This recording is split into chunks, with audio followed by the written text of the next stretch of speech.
അടുത്ത ലളിതാ സഹസ്രനാമത്തിൻ്റെ നാമം 66ാമത്തെ നാമമാണ്. സമ്പത്കരി സമാരൂഢ സിന്ധുര വ്രജസേവിത എന്നുള്ളതാണ് അടുത്ത നാമം.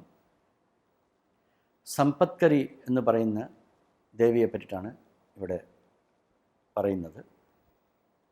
ഇതിനു മുമ്പത്തെ മന്ത്രത്തിൽ പറഞ്ഞു ഏക ഏവ അനേകഥ എന്നുള്ള രീതിയിൽ ദേവി തന്നിൽ നിന്ന് തന്നെ ഒരു വലിയ സൈന്യത്തെ ഉണ്ടാക്കി. ഭണ്ഡാസുരൻ, വിശുക്രൻ, വിഷങ്കൻ, ഭണ്ഡപുത്രന്മാർ, ഇങ്ങനെയുള്ള അനേക കോടി അക്ഷൗഹിണി സേനകളോട് കൂടിയിട്ടാണ് അവിടെ ജീവിക്കുന്നത്. അയാളെ കൊല്ലുവാൻ വേണ്ടി ദേവി തനിക്ക് സഹായിക്കാവുന്ന ഒരു വലിയ സൈന്യത്തെ ഉണ്ടാക്കി. അതിൽ ഗജസേനയുടെ മേധാവിയാണ് സമ്പത്കരി ദേവി. ആ സമ്പത്കരിയാൽ സമാരൂഢയായിട്ടുള്ള, കൂടിച്ചേർന്നിട്ടുള്ള സിന്ധുര വ്രജസേവിത. സിന്ധുരം എന്ന് വെച്ചാൽ ആനയുടെ കൂട്ടങ്ങളാൽ സേവിക്കപ്പെട്ടവൾ, സഹായിക്കപ്പെട്ടവൾ എന്നാണ് ഈ മന്ത്രത്തിൻ്റെ അർത്ഥം.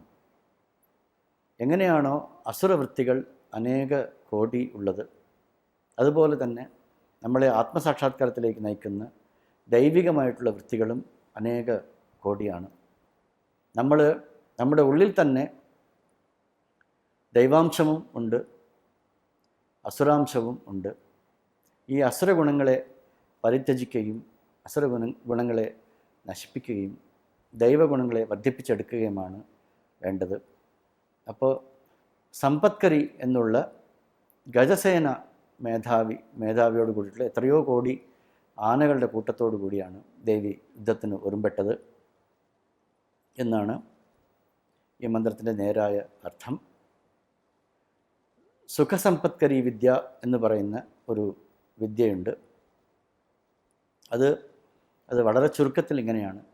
ത്രിപുടി എന്ന് നമ്മൾ ഇതിനെ ആധ്യാത്മിക പരിഭാഷയിൽ വിളിക്കും.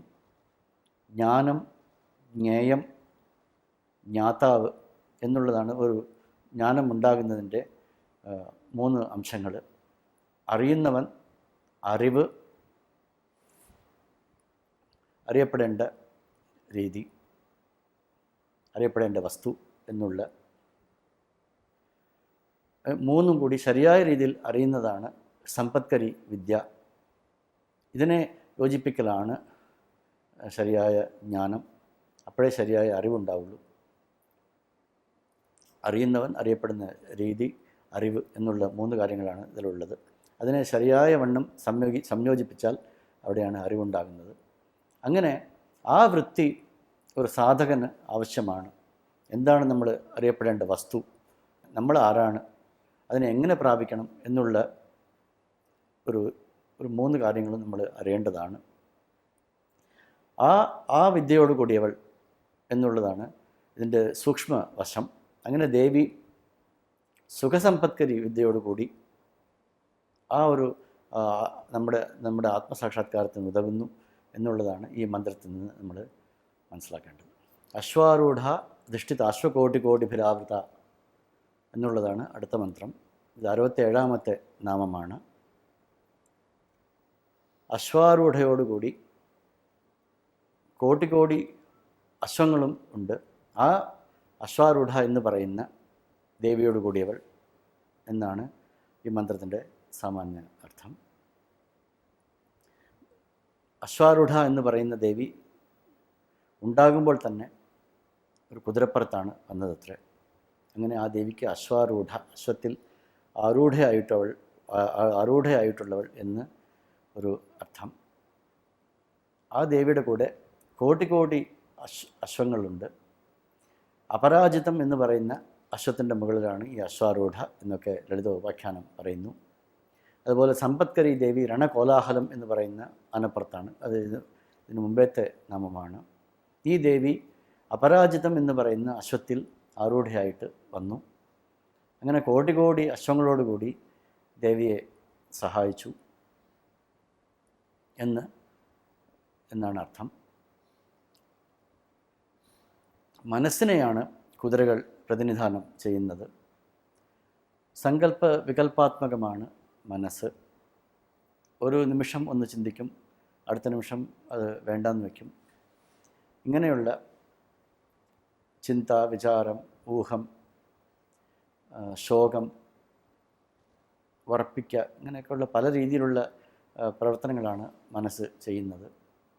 അശ്വങ്ങളെ മനസ്സിനോടാണ് താതാത്മ്യപ്പെടുത്തുന്നത്. മനസ്സിനെ നിയന്ത്രിക്കാൻ കഴിഞ്ഞാൽ അവർ ജയിച്ചു. മനോജയമേവ മഹാജയം എന്നൊക്കെ പറയും. അങ്ങനെ മനസ്സിനെ ജയിച്ചവളാണ് അശ്വാരൂഢ. അങ്ങനെ കോടി അശ്വങ്ങളോട് കൂടിയവൾ എന്ന്, ആ മനസ്സിൻ്റെ കോടി സങ്കല്പങ്ങളെ ജയിച്ചവൾ, സങ്കല്പ വികല്പാത്മകമായ മനസ്സിനെ നിയന്ത്രണത്തിൽ വെച്ചിട്ടുള്ളവൾ, ആ ദേവി സാക്ഷാത് ലളിതാ പരമേശ്വരിയെ സഹായിക്കാൻ വരുന്നു എന്നുള്ളതാണ്. ഈ സാക്ഷാത് പരമേശ്വരിയും ഇന്ദ്രിയാണാം അധിഷ്ഠാത്രി ഭൂതാനാം ചാഖിലേഷിയ ഭൂതേഷു സതതം തസ്യൈ വ്യാപ്തൈ ദൈവൈ നമോ നമഃ എന്ന് ദേവി മഹാത്മ്യം സ്തുതിക്കുന്നു. ഇന്ദ്രിയങ്ങളെ ഒക്കെ നിയന്ത്രിക്കാൻ കഴിവുള്ള ഇന്ദ്രിയാണാം അധിഷ്ഠാത്രി, സകല ഭൂതങ്ങളുടെയും മനസ്സിനെ നിയന്ത്രിക്കുന്നവളാണ് ദേവി. ആ ദേവിയെ വീണ്ടും വീണ്ടും നമസ്കരിക്കുന്നു എന്നാണ് ആ ദേവി മഹാത്മ്യത്തിൻ്റെ മന്ത്രത്തിൻ്റെ അർത്ഥം. അങ്ങനെ മനസ്സിനെ നിയന്ത്രിക്കാൻ കഴിവുള്ള ശക്തിസേനയോട് കൂടിയവൾ എന്നാണ് നമ്മൾ ഈ മന്ത്രത്തിനെ മനസ്സിലാക്കേണ്ടത്. ശ്രീ ലളിതാ സഹസ്രനാമത്തിൽ ഭണ്ഡാസുര വധത്തിൻ്റെ തത്വങ്ങളാണ് നമ്മൾ ശ്രവിച്ചുകൊണ്ടിരിക്കുന്നത്. ഇനിയുള്ള ദിവസങ്ങളിൽ വിശദ വിവരങ്ങൾ കേൾക്കാം.